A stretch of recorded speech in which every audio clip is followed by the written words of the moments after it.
Hi Ed 200 students. I just wanted to do a little video here just to go over the mastery performance for week 7 because it's something different than we have done before. It is a metaphor website. And so first of all, you need to come up with a metaphor, and I have a couple of student examples. The one is a journey. The metaphor is a journey. And then the student talks about what part of the journey would be equivalent to the doctrines, what part would be equivalent to the principles, and what part would be equivalent to the tools of learning and teaching. You're asked to explain the significance of your personal metaphor to you and to your work of learning and teaching. And so in these examples, the students have done that. And you need to provide an example. You need to tell me. So for instance, the doctrine in this metaphor is the journey.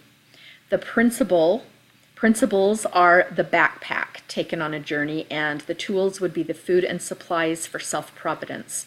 So you need to explain those, you need to connect those, and you need to make them really clear.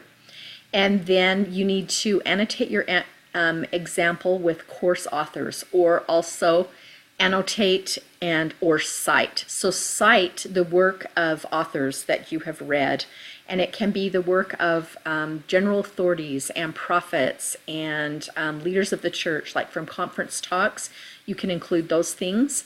And so you're going to put all of this in a website. So you're going to create a website.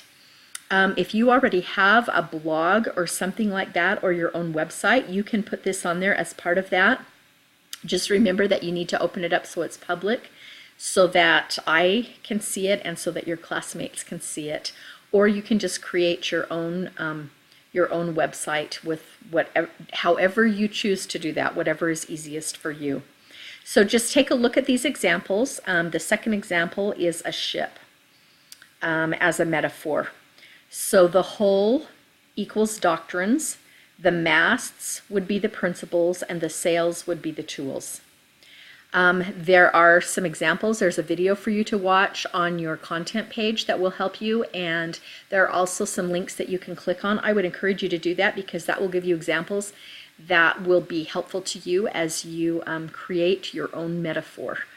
And we are going to update and work on our metaphors, and this is actually going to be have to be submitted as a final assignment. Your website with your completed metaphor, with all of the things that are included in the directions. So I hope this is helpful to you, and I hope you have a wonderful week. Thanks for watching.